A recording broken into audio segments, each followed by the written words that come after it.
And they are racing a hop and then a stumble at the start for Little Dixie, and she is last, about 9 lengths off the leader. And that leader is Lamasco. She'll have company, though. The daughter of Gormley. Center stage comes to the outside. She's tugging hard against Mitchell there to press.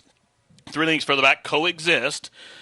A last out winner racing towards the inside of Wits and Wagers for Watts Humphrey Jr. And after that mishap at the start, Little Dixie is last of the 5, but now starts to close in as she grabs the bit and starts to run off up the backside. 7 lengths top to bottom in the quarter for Labasco. On the board, 24 seconds flat. She leads him up the backside with 5 furlongs to go. Her lead is 5 lengths center stage against the fence, racing from second now. Wits and Wagers advancing a position up to the outside in third. Coexist is fourth and about 7 off the pace, and Little Dixie, the daughter of Union Rags, is last by the half-mile pole as they're coming after the pace setter. 3 across the course. Half-mile 47 and 2. And from between horses, center stage to the inside, Lamasco to the outside, ranging up on the 3-path, Wits and Wagers. Coexist makes her move, as always, on that far turn. She's fourth, but 2.5 off the lead. Still 4. Back to Little Dixie at the back of the pack. Center stage leaves the fence open, and Christian Torres says, "Come on, Lamasco, let's go get her." As these two shoulder to shoulder as they straighten up for the drive. Here comes Coexist for Grant Forster up into third. 1 furlong to go. And Lamasco skimming through along the fence with a rail run here. And by the 16th pole, that was the winning move. Christian Torres just had to point her where to go, and she does the rest. Lamasco now on a 2-race Ellis Park win streak. She won by about 5 in the end. Center stage was second, Coexist third. Then it was Wits and Wagers and Little Dixie last home, 138 and 2. Tross is in. They're at the post. And they are racing. Good start for Chisler, who's up close to the pace today. And from the inside now advancing, there goes Shiver Me Timbers. Shimmer Me Timbers comes on through to dictate the terms. Monsieur Coco up to the outside. Mahomie is third towards the inside of Chisler, who's about 4 lengths off the lead. Atross is deep on the course while racing fifth, and American Mayhem is at the back of the pack with Samurai Prince. The quarter ripped out 21 into Shimmer Me Timbers out there blazing along 2.5 up on the extreme outside. Then the Black Silks, that's Atross from between horses. Monsieur Coco. Chisler is in hand there, racing from fourth. Now just got bumped there by American Mayhem as they race towards the top of the home stretch, just outside a furlong to go. And here comes the pink, powerful feet of Atross up to the outside of Shimmer Me Timbers. Down loose and charging to the outside, American Mayhem, but it is Shimmer Me Timbers. Shimmer Me Timbers. Gate to wire. Pickup mount here for Adam Busquitsa, wins by about 2 in the end and stops the timer 1 minute, 0.38 seconds. Spitestown for Chowhan and Flint. Now she's in. They're at the post. And they are racing. Rapid beginning for Cruise Missile, who shoots out to the front. Adeline will press up to the outside. And from between horses in the orange, there goes Brunch Punch just inside of Scrupulous. Still a link to Fibber. I Am So Beautiful. I Am Beautiful is second last. And at the back of the pack, CC Grand. Into the far turn, Cruise Missile. She's the target. Adeline up to the outside. 3 deep comes the 8-5 shot, Brunch Punch. She's making that middle race move. She's in the 3 path and about 4, maybe even 5 in front of Fibber.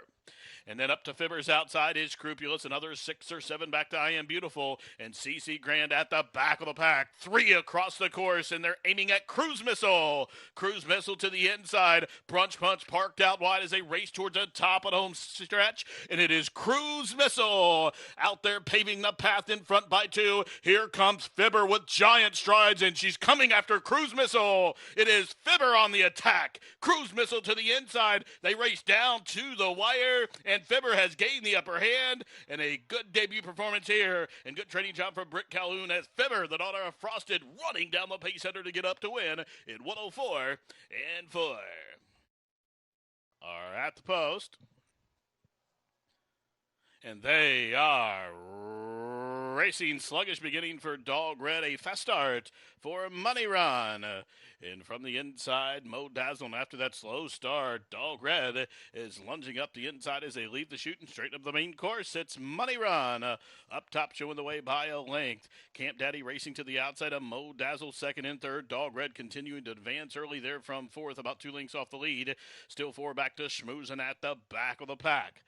They continue to run up the backside, 4.5 furlongs to go, and the leader is Money Run by a length. Camp Daddy to the outside from second. Mo Dazzle is third from between horses. Dog Red now back into fourth, going in the wrong way, still four. Back to Schmoozin at the back of the pack. The quarter was 22 and 4. It's Money Run, the son of Run Happy, still controlling things up top. Camp Daddy now ranges up to the outside, is the danger from second. Mo Dazzle running in place from third. Dog Red has stalled from fourth, and idling at the back of the pack is Schmoozing, top of the stretch. We're down to 2. Here comes Cap Daddy after Money Run, and these two square off to the top of the home stretch, but Money Run is finding more up top as Camp Daddy is full bore to the outside. It's Money Run shifting ground to engage Camp Daddy outside the 16th pole. Money Run still finding Camp Daddy, still chasing from second, but no doubt about it, Money Run was the best, and Money Run will get the cheese here. Money Run all the way up top wins it by just better than a length and a half to Camp Daddy. Then it was Mo Dazzle and Dog Red. They are off. Backside Buzz with an alert beginning. Carnivore flashing speed. Princely. And there goes Secret Pocket up to the outside and 7 flat. Up to the outside advancing 2. Then we trail back about a length to the gray Deep State, and at the back of the pack it's Hurry, Hurry. As they work around the turn, they straighten up for the back stretch. And up top it's Backside Buzz. Leads them up the backside 2 lengths to Secret Pocket there from second. Carnivore racing to the inside third. Up to the outside 7 flat is fourth and about 6 off the pace. Princely is next, and it's Deep State in 6 or 7. Back to Hurry, Hurry. We'll have to do that after the first quarter, 24.04 seconds. They continue to run up the backside, just outside a half mile to go. 10 lengths top to bottom, and it's Backside Buzz showing that heels to the field in front by a length. Here comes Carnivore, who's eating up ground to the outside from second. Then it is Secret Pocket third. Princely to the inside from fourth. 7 flat has stalled, running in place from the backfield. Deep State starts to heat up, and Hurry, Hurry has found his feet as they race around the turn in the Kinley Birthday Bash. And up top it's Backside Buzz, but here comes Secret Pocket, who ranges up to the outside. Princely switches off, covering the Gold Silks top of the home stretch, and Secret Pocket pokes the nostril in front. Backside Buzz still fighting on. All of a sudden Carnivore could not kick on, but Princely is exploding down the crown of the course. Here comes Princely up and after Secret Pocket, who's still finding Secret Pocket, and still Princely continuing to grind away at the leader, and it's Secret Pocket hanging on by a neck. Princely was second, then Backside Buzz and Hurry, Hurry in 1:37 and 2.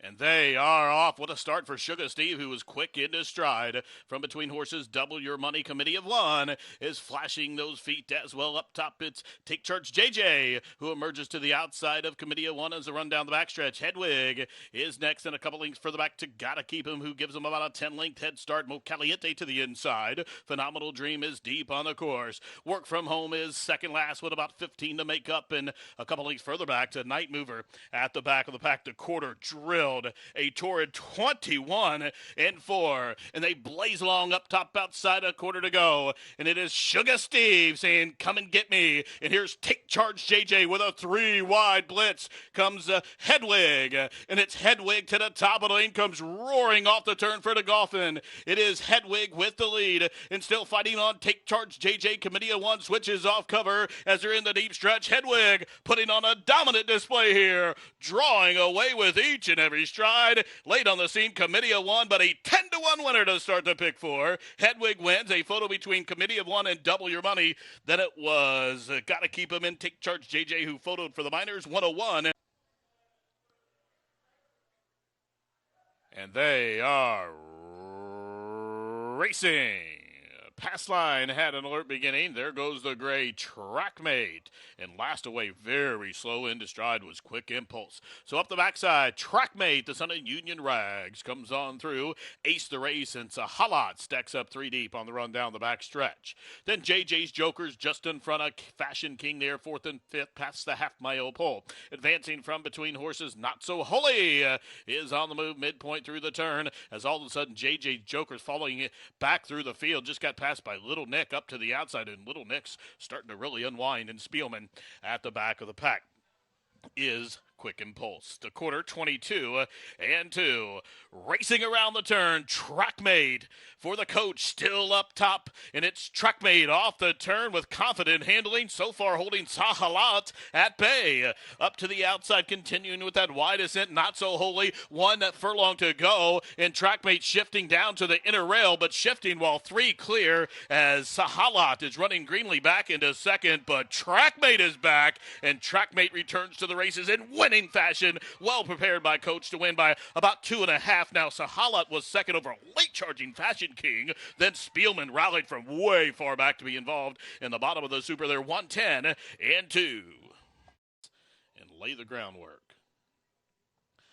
They are racing to a level beginning. Justifiable Bell had an alert beginning, also Desert Tempest flashing speed. When the dawn breaks, the daughter Ghost Sapper came away with that inside draw with the lead now as they race down the stretch and race by the Pea Patch Grandstand for the first time. And it's When the Dawn Breaks and Gerardo Corrales for Brad Cox up there dictating terms. Desert Tempest applies the heat to the outside. Justifiable Bell, she'll be parked out into the 3-path on the run the first turn. Leopardess is fourth just inside of 3 coins on the run the turn.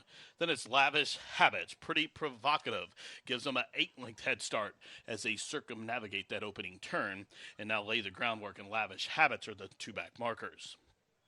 They got the first quarter in this mile-and-a-quarter journey in 24 and 2. When the Dawn Breaks leads Desert Tempest by a length. Justifiable Bell, she's keen to go on, but James Graham trying to get her to relax there for Owen Hardy from third. Leopardess is down to the inside from fourth as 3 coins is a handful for Edgar Moe up the backside. Then the gray Lucy Cakes flies for Shea Stewart right to the inside of Pretty Provocative. Then it is Lavish Habits and Lay the Groundwork. We'll have to do it from the back behind a half mile. That went in a slow 49 and 2. When the Dawn Breaks still leading, Desert Tempest still applying the heat, and Justifiable Bell still crying to be let go there from third. 3 coins is next, Leopardess tucked in neatly. Here comes Lucy, and Lucy Cakes fly advancing to the inside. Is there room behind it when the Dawn Breaks there at the fence as she's crying out for room, but all dressed up and nowhere to go as they fan 4 across the course to the top of the stretch. When the Dawn Breaks, still there. Justifiable Bell charging to the outside, and Lucy Cakes fly a nightmarish trip for that gray filly just outside the 16th pole. Pretty Provocative is lifting off to the stand side. Here comes Pretty Provocative to the outside of Justifiable Bell, and from between horses Lucy gets up. What a trip here. Lucy Cakes fly looked beaten. She was in a world of traffic trouble and somehow found room late with the bug boy and gets up to win. And they are racing. Little Jewel the Gray had an alert beginning, punching up from between horses. Lady Goldstard. And right there, too, as they head up the backside now, advancing to the outside of horses. That's Neon Summer. Then a couple lengths further back, Picana, Laugh and Play, they race together deep on the course. Franco Baby. Then to the inside as they enter the turn is Manon. Pipeline Girl is just behind her, 2 in front of Explicate and Frango Electrico at the back of the pack. Another fast quarter, 21 seconds flat, so just outside a quarter mile to go. And up top, down on the inside, Lady Goldstar trying to go back to back. Up to the outside, still pressing there. Neon Summer now switching to the outside. Little Jewel is a straight away for the drive. And Lady Goldstar spurting away here inside the final furlong. She's opened up a 3, now 4-length lead. Little Jewel's in chase mode up to second. It's Lady Goldstar, Little Jewel lunging, and Lady Goldstar repeats at the meet. She won by a length and a half to Little Jewel. Then it was Manon who rallied to be third, and a photo finish for fourth. 1 minute, .89 seconds.